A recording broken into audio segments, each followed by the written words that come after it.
અમે કોઈ ચૂંટણીઓ લડવા ખાતર લડતા નથી ને અમારે ચૂંટણીઓ લડવા ખાતર લડવાની હોતી પણ નથી। અમે ગુજરાતની જનતાનો અવાજ બનવાની કોશિશ કરી છે। ગુજરાતની જનતા નક્કી કરે એ પ્રમાણે અમે લડતા હોઈએ છીએ। અમારો ફોકસ અત્યારે સ્થાનિક સ્વરાજ્યની ચૂંટણીમાં 100% ફોકસ અમારો આપવાનો છે। એ લક્ષ્ય અમારું એક ધ્યાન એ માત્ર ને માત્ર સ્થાનિક સ્વરાજ્યની ચૂંટણી ઉપર હોવાની વાત ઈશુદાન ગઢવીએ કરી છે। બે જ ઉમેદવારો મેદાને છે।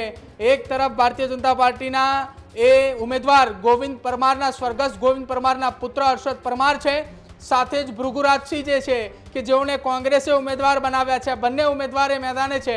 ઈશુદાન ગઢવીએ બંને જગ્યા ઉપર ઉમેદવાર ઉતાર્યા હતા। આમ આદમી પાર્ટીએ બંને જગ્યા ઉપર ઉમેદવાર ઉતાર્યા હતા। એક જગ્યાએ જીત થઈ તો બીજી જગ્યાએ ડિપોઝિટ જમા થઈ ચૂકી હતી। ગોપાલ ઇટાલિયાએ પહેલેથી જ ઉમેદવારી જાહેર કરી દેવામાં આવી એટલે ત્યાં ટ્રેન્ડ હતો। મહેસાણાની અંદર અને ઉમરેઠમાં એવો ટ્રેન્ડ નથી, એટલા જ માટે ડિપોઝિટ જમા ન થાય, આબરૂ ન જાય એટલા માટે કદાચ તેમને ઉમેદવાર નથી ઉતાર્યા। ત્યારે જ ન્યૂઝરૂમ ગુજરાતની યુટ્યુબ ચેનલને સબસ્ક્રાઇબ કરો અને ઇન્સ્ટાગ્રામ અને ફેસબુક પર ફોલો કરો। અપડેટ રહો, સત્યની સાથે રહો।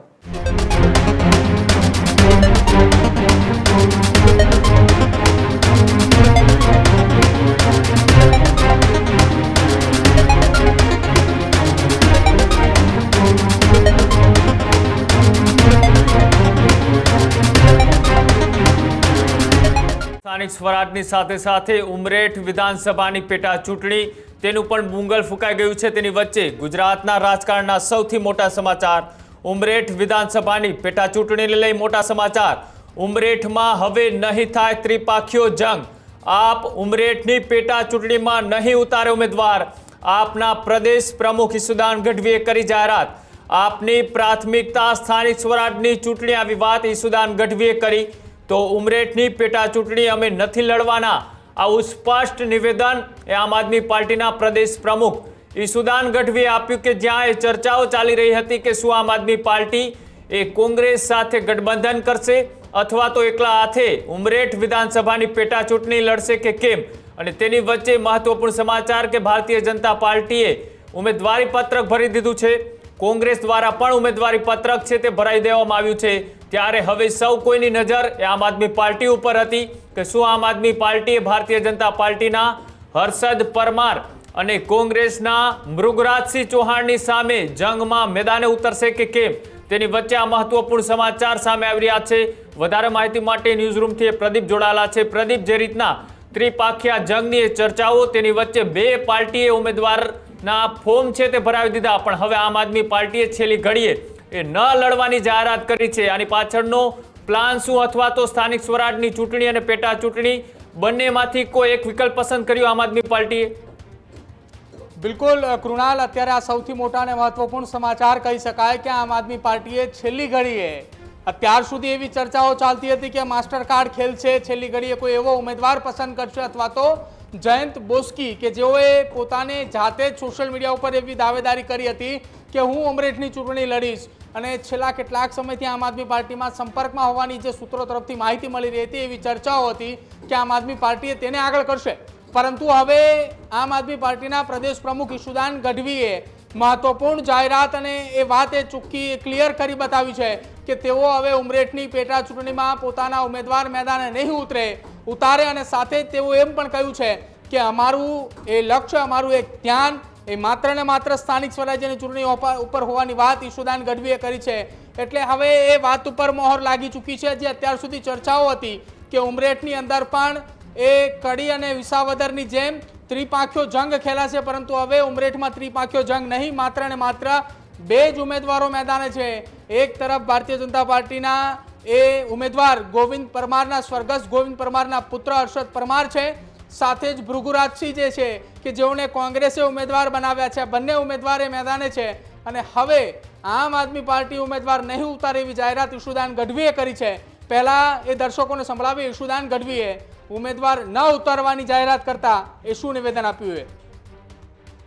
ઉમરેઠની વિધાન પેટા ચૂંટણીમાં જો આમ આદમી પાર્ટી લડે છે ત્યારે મજબૂતાઈથી લડે છે। અમે કોઈ ચૂંટણીઓ લડવા ખાતર લડતા નથી ને અમારે ચૂંટણીઓ લડવા ખાતર લડવાની હોતી પણ નથી। અમે ગુજરાતની જનતાનો અવાજ બનવાની કોશિશ કરી છે। ગુજરાતની જનતા નક્કી કરે એ પ્રમાણે અમે લડતા હોઈએ છીએ। આજે ઉમરેઠની જે વિધાનસભાની ચૂંટણી આવી, અમારો ફોકસ અત્યારે સ્થાનિક સ્વરાજ્યની ચૂંટણીમાં 100% ફોકસ અમારો આપવાનો છે। અને જ્યાં અમારું 100% ફોકસ આપવાનો છે એના ભાગરૂપે આમ આદમી પાર્ટીનો પ્રદેશ નેતૃત્વ અને શીર્ષ નેતૃત્વએ નક્કી કર્યું છે કે ઉમરેઠની પેટા ચૂંટણી આમ આદમી પાર્ટી નહીં લડે. તો ઈશુદાન ગઢવીએ નિવેદન આપ્યું કે અમારું ફોકસ અત્યારે સ્થાનિક સ્વરાજ્યની ચૂંટણી ઉપર છે. ઈશુદાન ગઢવીએ એમ પણ કહ્યું કે જનતા જ્યાં કહેશે ત્યાં અમે ચૂંટણી લડીશું. વિસાવદર અને કડી વિધાનસભાની પેટા ચૂંટણીની અંદર પણ ઈશુદાન ગઢવીએ બંને જગ્યા ઉપર ઉમેદવાર ઉતાર્યા હતા. આમ આદમી પાર્ટીએ બંને જગ્યા ઉપર ઉમેદવાર ઉતાર્યા હતા. એક જગ્યાએ જીત થઈ તો બીજી જગ્યાએ ડિપોઝિટ જમા થઈ ચૂકી હતી. એટલા જ માટે કદાચિત ઈશુદાન ગઢવીએ આ વખતે જેમ વિસાવદરની અંદર ગોપાલ ઇટાલિયાએ પહેલેથી જ ઉમેદવારી જાહેર કરી દેવામાં આવી એટલે ત્યાં ટ્રેન્ડ હતો, મહેસાણાની અંદર અને ઉમરેઠમાં એવો ટ્રેન્ડ નથી.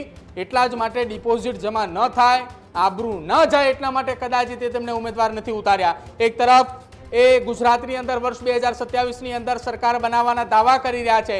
એ દાવાની વચ્ચે ઉમરેઠની અંદર ચૂંટણી ન લડવાની એ વાત એ જાહેરાત કરતાની સાથે જ અત્યારે ચર્ચાઓ શરૂ થઈ છે કે શું ઉમરેઠની અંદર ચૂંટણીની અંદર ઉમેદવાર ન ઉતારવી એ આમ આદમી પાર્ટીની કોઈ ભૂલ અથવા કોઈ એવી કોઈ વાત છે કે કેમ નથી ઉતારતા. સ્થાનિક સ્વરાજ્યની ચૂંટણી છે, દરેક રાજકીય પક્ષ માટે છે, દરેકે ભાજપ અને કોંગ્રેસે પણ તૈયારી કરી રહી છે. તેમ છતાંય બંને ઉમેદવાર ઉમરેઠની અંદર ઉતાર્યા છે. આમ આદમી પાર્ટીએ છેલ્લી ઘડીએ કેમ ના પાડી તેને લઈને ચર્ચાઓ શરૂ થઈ છે. અને બીજી એક ચર્ચા એવી પણ ચાલી રહી છે કે જયંત બોસ્કી સાથે શું આખી આ ઘટનાની અંદર મેળ મિલાપ ન થયો તેના કારણે ઉમેદવાર નથી ઉતાર્યા કે ઉમેદવાર ઉમરેઠની અંદર એવો યોગ્ય મળતો નથી કે જેના ઉપર આમ આદમી પાર્ટી ચૂંટણી લડી શકે. તે પણ હવે અનેક સવાલ ઉઠી રહ્યા છે. કૃણાલ, બિલકુલ આભાર જોડાવા બદલ. તો જે રીતના એ છેલ્લી ઘડીએ આમ આદમી પાર્ટીએ પોતાનું સ્ટેન્ડ છે તે ક્લિયર કર્યું. માત્ર સ્થાનિક સ્વરાજની ચૂંટણીમાં ફોકસ માટે ઉમરેઠ વિધાનસભાની પેટા ચૂંટણી ન લડવાની પ્રદેશ પ્રમુખ ઈશુદાન ગઢવીએ જાહેરાત કરી છે. હવે જે પાર્ટીએ સરકાર બનાવવાની વાત કરતી હોય પાર્ટીએ વિધાનસભાની પેટા ચૂંટણીમાં ન ઝંપલાવા પાછળનું કારણ અત્યારે ચર્ચાનો વિષય બન્યું છે. જોવાનું રહેશે કે આગામી દિવસોની અંદર સ્થાનિક સ્વરાજની ચૂંટણીનું ફોકસ એ પરિણામોની અંદર કેવું જોવા મળે છે. હજુ સુધી તમે અમારી ચેનલને સબસ્ક્રાઇબ નથી કરી તો અત્યારે જ ન્યૂઝરૂમ ગુજરાતને સબસ્ક્રાઇબ કરો, ફેસબુક અને ઇન્સ્ટાગ્રામ પર ફોલો કરો.